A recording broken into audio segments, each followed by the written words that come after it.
नमस्कार, मैं हूं प्रशांत कटारे और आप देख रहे हैं न्यूज 18 मध्य प्रदेश छत्तीसगढ़। हम आपके लिए लाए हैं खबरों का डोज एक नए अंदाज में। अगले 20 मिनट में आप देखेंगे देश प्रदेश की वो तमाम खबरें जिनका सीधा सरोकार है आपसे।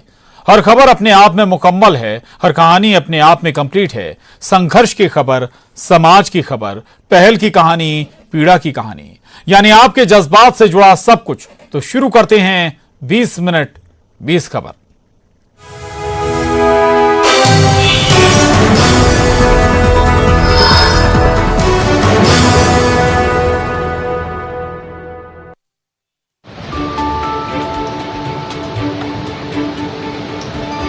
प्रकृति का स्वर्ग कहलाने वाले बस्तर में बारिश थमने के बाद इलाके में बहने वाले नदी झरनों की खूबसूरती काफी ज्यादा बढ़ गई है। नजारा है कांगेर घाटी राष्ट्रीय उद्यान का। यहाँ स्थित तीरथगढ़ जलप्रपात की खूबसूरती इस समय मन को आनंदित कर रही है। कोरोना संक्रमण काल होने की वजह से जलप्रपात पर अभी लोगों का पहुँचना संभव नहीं। ऐसे में न्यूज 18 के कैमरे में कैद तीरथगढ़ जलप्रपात की खूबसूरती आप घर बैठे देखिए। हम आपको बता दें कि तीरथगढ़ का उद्गम कांगेर घाटी में बहने वाले मुनगा बाहर नाले से हुआ है। तीरथगढ़ पहुंचने वाले मुनगे बाहर नाले का पानी जब यहां पर पहुंचकर करीब 50 फीट नीचे चट्टानों के सहारे गिरता है तो ऐसा लगता है प्रकृति के कैनवास पर किसी ने सुंदर पेंटिंग की है। झरने के रूप में बहता हुआ ये पानी आगे जाकर शबरी नदी में मिल जाता है।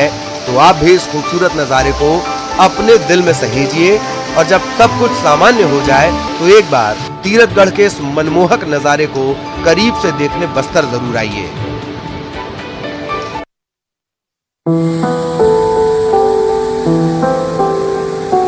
छतरपुर में आफत की बारिश का कहर जारी है। लगातार हो रही मूसलाधार बारिश के कारण धसान नदी में अचानक पानी का लेवल बढ़ गया है। वहीं नदी में पानी बढ़ने से 3 लोग बह गए।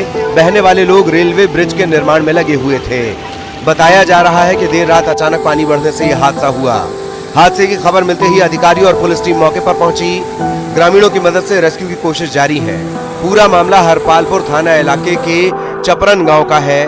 वहीं बारिश के चलते कई गांवों में पानी घुस चुका है। जिले की निचली बस्तियों में पानी घुस आया है। लोग बारिश का पानी घरों में भरने से परेशान हैं। वहीं जिला प्रशासन राहत और बचाव का काम कर रहा है। साथ ही लोगों को भी अलर्ट रहने के लिए कहा गया है। बाढ़ के पानी में फंसे कुछ लोगों को निकाल लिया गया है।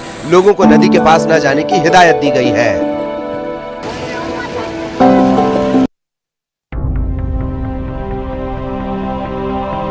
छतरपुर जिले में रात से हो रही भारी बारिश के चलते कई जगह के नदी नाले उफान पर आ गए हैं।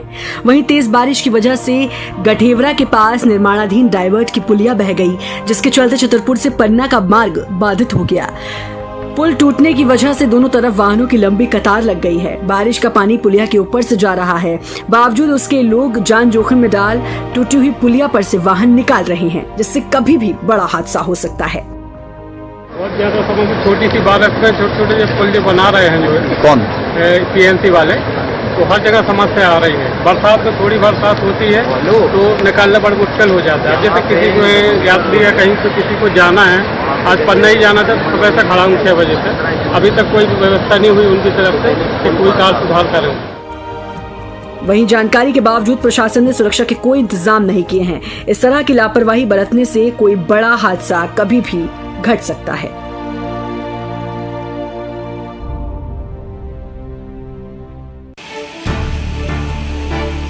डिंडौरी में पिछले कई घंटे से जारी बारिश के चलते नदी नाले उफान पर हैं, जिसके चलते कई इलाकों में बाढ़ जैसे हालात बन गए हैं।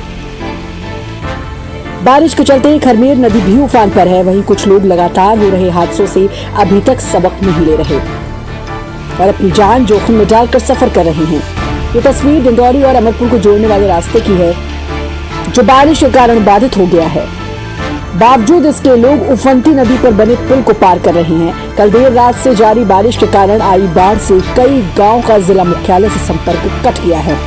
ये मामला अमरपुर जनपद मुख्यालय का है, जहां के लोगों के लिए एक जगह से दूसरी जगह जाने के लिए यही एक रास्ता बचा है। पुल के दोनों तरफ लोगों का लंबा हुजूम लग गया है। लोग एक जगह से दूसरी जगह जाने के लिए बारिश के रुकने का और नदी के पानी के कम होने का इंतजार कर रहे हैं।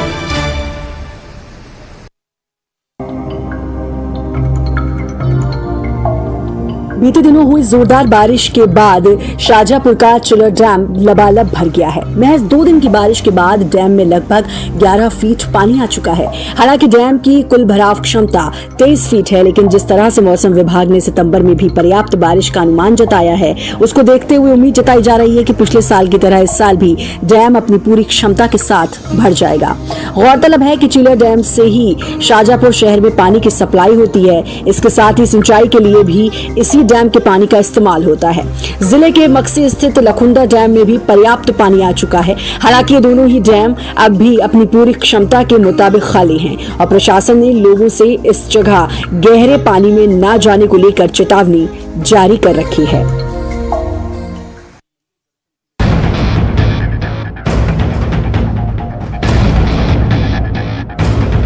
दुर्ग जिले में पिछले 24 घंटे से लगातार बारिश हो रही है। लगातार बारिश होने से जनजीवन बुरी तरह से प्रभावित है।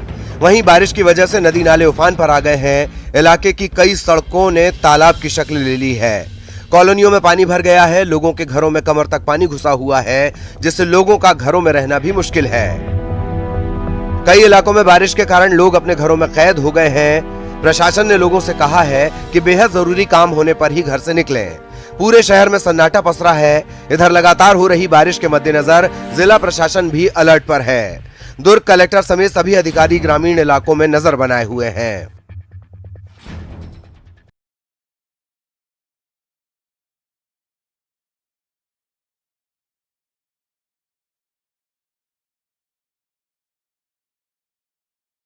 मुंगेली में पिछले कई घंटे से लगातार हो रही भारी बारिश ने लोगों को परेशानी में डाल दिया है।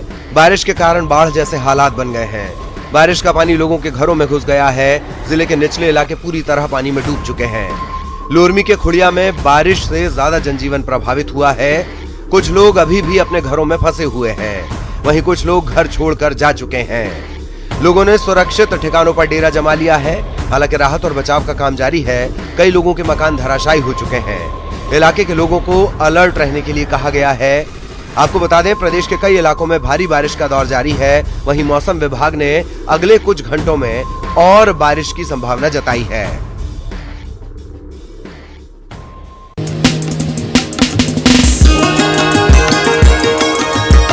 सरगुजा संभाग में हो रही लगातार बारिश का असर दिखने लगा है। यही कारण है कि करीब 8 साल बाद गुनगुट्टा श्याम परियोजना के पूरे 8 गेट खोलकर करीब 19,000 क्यूसेक पानी छोड़ा जा रहा है। मगर अब भी कैचमेंट एरिया से पानी के आने का सिलसिला लगातार जारी है। ऐसे में बांध के गेट को और ज्यादा खोलकर पानी की मात्रा बढ़ाई जा सकती है। इससे पहले विभाग की तरफ से पानी छोड़े जाने को लेकर पहले ही अलर्ट जारी कर दिया गया है, ताकि संभावित प्रभावित होने वाले इलाकों में जहां लोगों और मवेशियों को नदी किनारे नहीं जाने की सलाह दी गई है, तो वहीं प्रशासनिक और पुलिस महकमे को भी अलर्ट पर रखा गया है, ताकि जरूरत पड़ने पर लोगों को भी शिफ्ट किया जा सके। दरअसल सरगुजा संभाग में लगातार बारिश हो रही है। यही कारण है कि सरगुजा में स्थित श्याम गुनगुट्टा परियोजना का वाटर लेवल बढ़ रहा है और क्षमता से ज्यादा जलभराव हो गया है। ऐसे में पहले 2-3 गेट खोलकर पानी डिस्चार्ज किया जा रहा था, मगर कैचमेंट एरिया से लगातार पानी की आवक होने के कारण अब डैम के सभी 8 गेट खोल दिए गए हैं।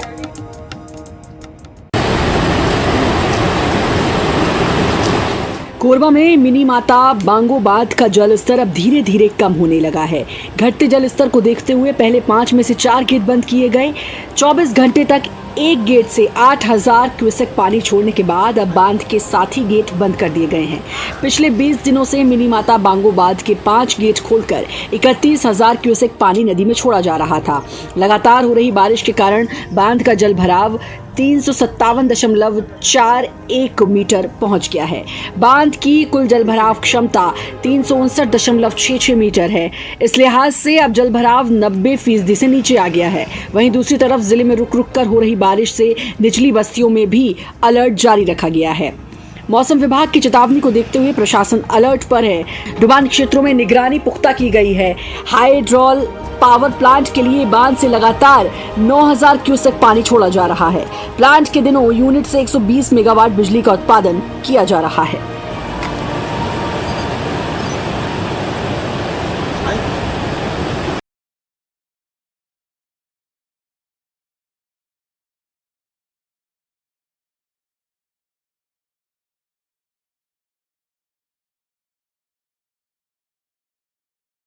जिले में बीती रात से लगातार हो रही बारिश से नदी नाले उफान पर आ गए हैं। जिले के दोनों बड़े बांध भी लबालब हो गए हैं। लगातार पानी की आवक को देखते हुए सिकसार और सोंढूर बांध से पैरी नदी में पानी छोड़ा गया है। स्थानीय प्रशासन से मिली जानकारी के मुताबिक सिकसार बांध से आज सुबह 9 बजे 12,000 क्यूसेक पानी डिस्चार्ज किया गया। सोंढूर बांध से भी 2,400 क्यूसेक पानी छोड़े जाने की जानकारी प्रशासन ने दी है। पानी छोड़ने के पहले ही पैरी नदी के किनारे बसे गांव को अलर्ट कर दिया गया। बांध से पानी छोड़ने की वजह से इलाके में बाढ़ जैसे हालात बन गए, जिससे कई इलाके डूब गए। कई लोग जहां थे वहीं फंसे हैं। लोगों का जनजीवन अस्त व्यस्त हो गया है। लोगों के खेत तालाब बन गए, वहीं आसमान में अभी भी बादल छाए हुए हैं। आने वाले समय में और ज्यादा बारिश होने की आशंका जताई गई है।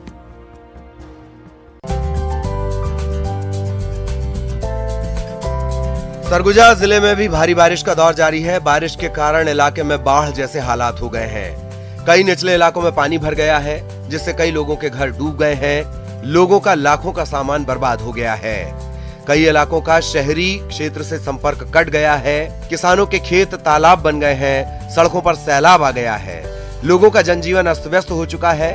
बारिश के बहाव के कारण बतौली इलाके में NH 43 पर मंगारी पुल पर डायवर्शन भी बह गया।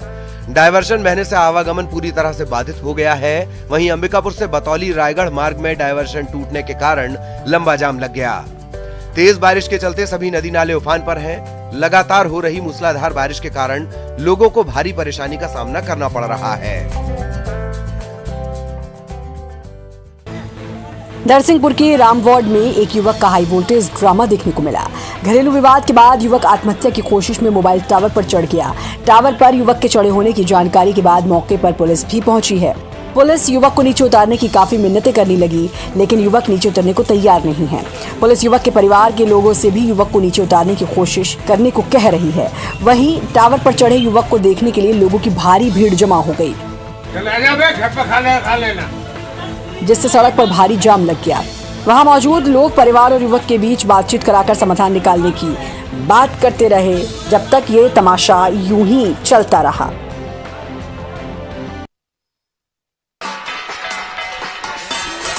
कभी कभी नसीहत ही नासूर बन जाती है। कुछ समय पहले बहुत से लोगों ने कोरोना को भगाने के लिए थाली बजाई थी, लेकिन इस बार वही थाली बजी है सरकार का ध्यान खींचने के लिए। ये नजारा है सीहोर का, जहां परेशान किसान सरकार से मांग कर रहे हैं कि सरकार हमको मुआवजा दे दो। दरअसल खरीफ के सीजन की मुख्य फसल इस बार मौसम की बेरुखी के चलते खेतों में बांझ बनकर रह गई है। ऐसे में गुस्साए किसान खराब हुई फसल के मुआवजे के लिए सरकार का ध्यान खींचने के लिए प्रदर्शन कर रहे हैं। जिले के किसान लोग मजबूर होकर दुखी होकर माननीय मुख्यमंत्री शिवराज सिंह से यही अनुरोध कर रहे हैं कि मुख्यमंत्री महोदय, इनकी सोयाबीन की फसलें चौपट हो गई है, चारों तरफ से नुकसान हो गया। आज मजबूरी में किसान इस कोरोना काल में सोशल डिस्टेंसिंग का पालन करते हुए, लॉकडाउन का पालन करते हुए अपने गाँव में ही देखिए पेड़ों पे चढ़ते हुए। प्रदेश में अमूमन यही हालत हर तरफ है। कहीं किसान खाद के लिए परेशान हैं, तो कहीं खराब फसल के मुआवजे के लिए। सीहोर के खामलिया गांव में भी किसानों ने अपनी मांग को मनवाने के लिए अनूठे तरीके से विरोध जताया है।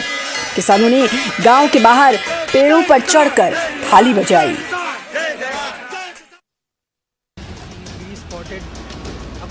भोपाल की खूबसूरती में चार चांद लगाने वाले कलियासोत डैम में अचानक मगरमच्छ के आने से हड़कंप मच गया। डैम के किनारे टहल रहे कुछ लोगों ने डैम में आए मगरमच्छ का वीडियो बनाया। मगरमच्छ तैरते हुए डैम के एकदम किनारे पहुंच गया। आकार में बड़ा दिख रहा ये मगरमच्छ कलियासोत डैम में कैसे पहुंचा, इसकी चर्चा डैम किनारे घूम रहे लोगों के बीच होती रही। लोगों ने जब डैम में मगरमच्छ को देखा तो उनके आश्चर्य का ठिकाना न रहा। माना जा रहा है कि बारिश में बहकर किसी नदी से ये मगरमच्छ भोपाल के कलियासोत डैम में पहुंचा है। कलियासोत डैम में मगरमच्छ देखे जाने की जानकारी लोगों ने पुलिस के साथ साथ वन विभाग की टीम को भी दी। बताया जा रहा है कि कलियासोत डैम में इसके पहले भी मगरमच्छ देखे गए हैं और मगरमच्छ पहले भी यहां पर 2 लोगों पर हमला कर चुके हैं। भोपाल का कलियासोत डैम काफी बड़ा है और डैम के पास काफी संख्या में लोग सुबह शाम घूमने आते हैं। डैम का नजारा देखने आने वाले लोगों के लिए डैम में मगरमच्छ मिलना बड़े खतरे की निशानी है। डैम के पास वन विभाग ने किसी तरह के सुरक्षा के कोई इंतजाम नहीं किए हैं, जिससे खतरा और बढ़ गया है।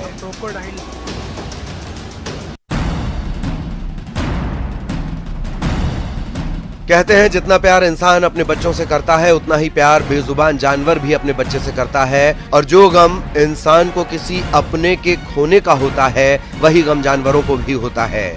ऐसा ही नजारा देखने को मिला सिवनी के छिंदवाड़ा चौक पर, जहां बिजली की तार की चपेट में आने से लंगूर के बच्चे की मौत हो गई।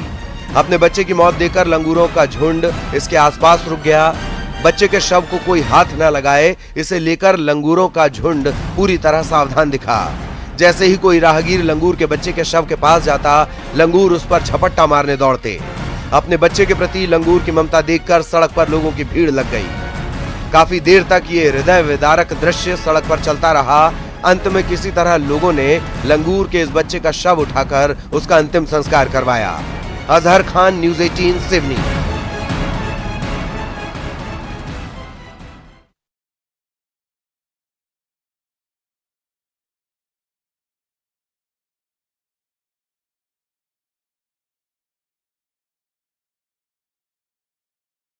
सुकमा जिले के घोर नक्सल प्रभावित दोरनापाल, जहां नेटवर्क की सुविधा उतनी खास नहीं, बावजूद इसके यहाँ के छात्र मोहित ने सबसे ज्यादा ऑनलाइन क्लास ज्वाइन कर प्रदेश में जिले का नाम रोशन किया है। इसके चलते शिक्षा विभाग ने अपने वेब पोर्टल पर मोहित को नायक का दर्जा दिया है। मोहित हर दिन 6 क्लास अटेंड करते हैं। कमजोर नेटवर्क और इंटरनेट की टूटती स्पीड के बावजूद मोहित का हौसला बुलंद है। इसके कारण मोहित ने प्रदेश में अपना नाम किया है। सरकार को भी बहुत बहुत धन्यवाद देता हूँ, जिला प्रशासन को भी धन्यवाद देता हूँ, ब्लॉक के नोडल को भी धन्यवाद देता हूँ, और जितने भी छत्तीसगढ़ के शिक्षक साथी हमारे बच्चों के पढ़ाई को निरंतर जारी रखने के लिए लगे हुए हैं, उनको भी साधुवाद देता हूँ।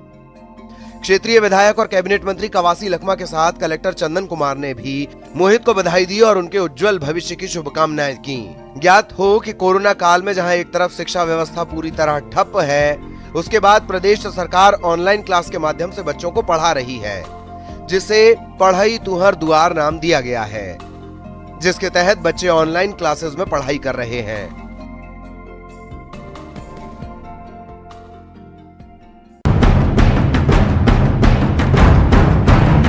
इंटरनेट के जरिए ऑनलाइन होने वाले फ्रॉड को रोकने के लिए अब छत्तीसगढ़ पुलिस ने कमर कस ली है। इसके लिए छत्तीसगढ़ में पुलिस विभाग ने रेंज स्तर पर साइबर थानों का गठन करने का बड़ा फैसला लिया है। इसके साथ ही पुलिस मुख्यालय स्तर पर भी एक स्टेट साइबर थाना खोला जाएगा। इसके लिए गृह विभाग ने अपनी मंजूरी दे दी है। प्रदेश के सभी रेंज रायपुर, बिलासपुर, दुर्ग, अंबिकापुर और बस्तर रेंज में एक साइबर थाने का गठन किया जाएगा, जहां लोग ऑनलाइन ठगी होने पर अपनी शिकायत दर्ज करा सकेंगे। जो मामले बड़े होंगे या जिनका सीधा संबंध अंतरराज्यीय स्तर का होगा, उसके लिए स्टेट साइबर थाना जांच करेगा। इसके साथ ही एक ही प्लेटफॉर्म पर सभी एजेंसियों को रखा जाएगा, जिनमें टेलीकॉम कंपनियां, bank, online shopping site cyber थानों से जुड़ेंगे, ताकि ठगी होने पर पीड़ितों से ठगे गए रुपयों को तुरंत रिकवर किया जा सके। गौरतलब है कि आए दिन छत्तीसगढ़ में लोग साइबर ठगी के शिकार हो रहे हैं। इसे रोकने के लिए छत्तीसगढ़ पुलिस ने साइबर थानों का गठन करने का फैसला किया है। साइबर थानों के गठन से राज्य में होने वाले ऑनलाइन फ्रॉड को रोकने में काफी मदद मिलेगी।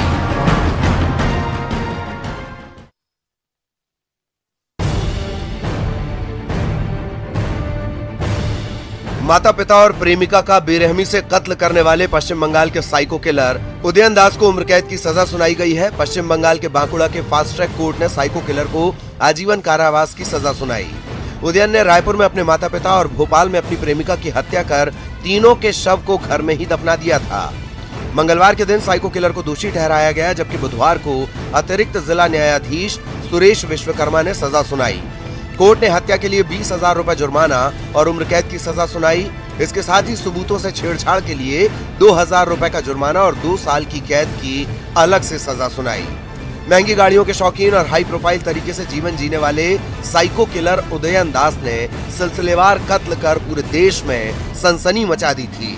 भोपाल के साकेत नगर में रहने वाले उदयन ने जुलाई 2016 में अपनी प्रेमिका आकांक्षा शर्मा की हत्या कर दी थी और उसमें सीमेंट भरकर दफना दिया। बाद में उसके ऊपर कंक्रीट का चबूतरा बना दिया। वो उसी चबूतरे पर सोता था। इससे पहले 2010 में उदयन ने रायपुर में भी पिता बीके दास और मां इंद्राणी की हत्या कर उनके शव को घर के बगीचे में ही दफना दिया था।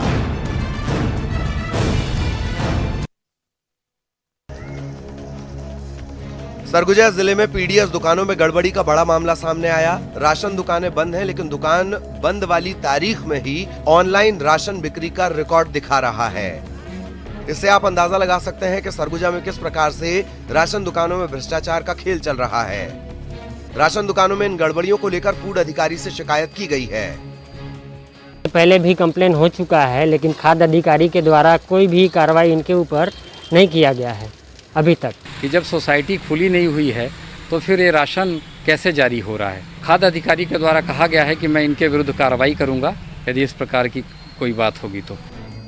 इससे पहले भी इस प्रकार की कई शिकायतें खाद्य अधिकारी के साथ साथ खाद्य मंत्री तक से की गईं। इसके बाद भी राशन दुकानदार भारी अनियमितता बरत रहे हैं।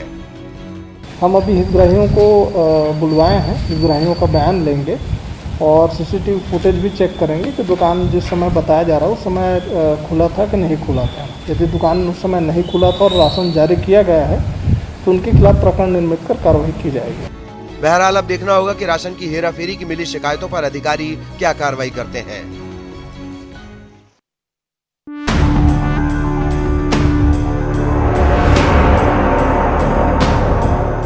नाव के सहारे जिंदगी। मुजफ्फरपुर में बाढ़ का कहर थमने का नाम नहीं ले रहा। मुशहरी प्रखंड के बड़े इलाके में अभी भी बूढ़ी गंडक नदी का पानी भरा हुआ है और सड़क से लेकर गलियों तक का अता पता नहीं है। ऐसे में जिंदगी गुजारने के लिए नाव ही एकमात्र सहारा है। इलाज के लिए डॉक्टर के पास जाना हो, किसी रिश्तेदार से मिलने जाना हो या फिर घर का राशन लाना हो, यहाँ के बाशिंदों के सामने नाव की सवारी के सिवाय कोई दूसरा विकल्प नहीं है। नदी के हर तरफ रोजाना सवारियों से भरे छोटे बड़े दर्जनों नाव आते जाते दिख जाते हैं। इस सफर में खतरे तो कई हैं, लेकिन और कोई दूसरा चारा भी नहीं।